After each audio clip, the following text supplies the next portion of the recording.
Hey, boys and girls, this is Mr. Villard. This book is called Pete the Cat, The Great Leprechaun Chase by James Dean.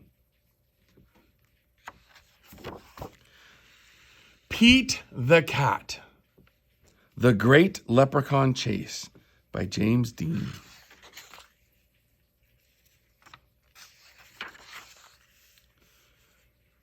Tomorrow is St. Patrick's Day, and Pete's teacher, Mr. G, is teaching about leprechauns. The only time you can catch one is on St. Patrick's Day. A leprechaun will bring you good luck, Mr. G says. Now everyone in class wants a leprechaun.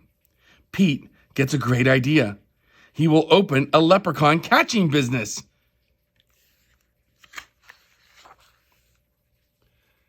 St. Patrick's Day comes, and Pete gathers some supplies. He hangs a sign above his stand. This will be easy, thinks Pete. The sign says, Pete's Lucky Leprechaun Catchers. Bait. Bait is what you use to catch something, and he's got a clover and some candy, a rope, and a net. Squirrel is Pete's first customer. I want a leprechaun, Squirrel says. I need good luck for my test. Cool, I'm on it, says Pete. Pete has a plan. He will follow a rainbow until he finds a leprechaun. Finally, Pete arrives at the end of the rainbow and finds Clover the leprechaun next to a pot of gold. Pete sneaks up behind Clover. Swoosh!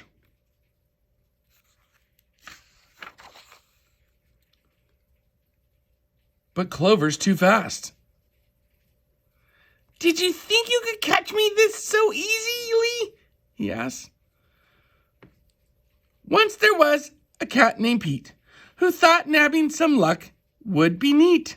Then he happened upon a smart leprechaun who he'll find quite tricky to beat.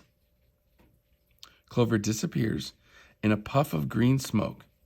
Pete will need a new plan. That afternoon, Gus visits Pete's leprechaun catchers. I want a leprechaun, Gus says. I need good luck for my band recital. Pete says, I'll see what I can do. Pete plans to lure Clover out of with his music. He plays a jaunty song on his guitar, and before long, Clover dances over to Pete. Just a little closer, Pete thinks. Suddenly, Clover starts spinning around Pete. Round and round, Clover goes, faster and faster. Oh no! Clover wraps up Pete with the rope. Pete has finally met his match. A crafty leprechaun he just can't catch. He'll never win. He better give in or find something else to snatch. That evening, Callie visits Pete's Lucky Leprechaun Catchers. I want a leprechaun, Callie says. I need good luck for my tennis match. Says Pete. St. Patrick's Day is almost over. There isn't much time left to catch a leprechaun. But Pete won't give up yet.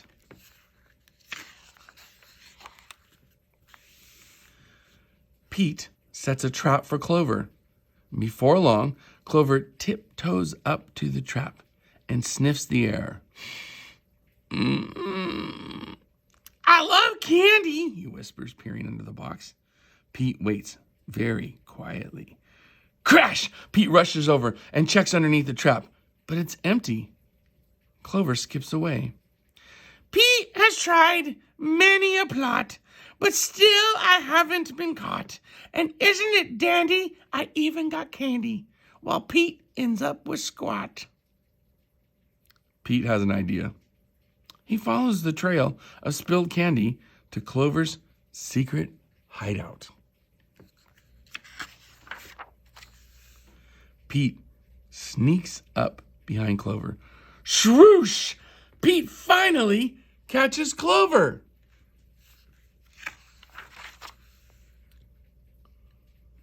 Why do you want me? Clover asks.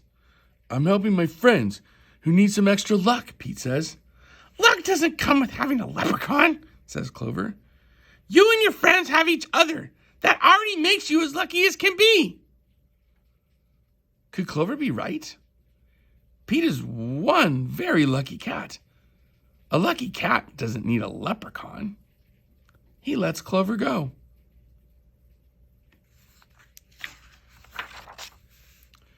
Pete decides he will be the good luck his friends need by helping them out himself. Pete helps Squirrel study for his test. Squirrel aces it. Pete helps Gus rehearse for the recital. Gus rocks it. Pete helps Callie practice for her match. Callie wins it. Clover magically appears. Good job, Pete, says Clover. I have one more poem for you. While Clover played hide and seek, Pete learned something unique.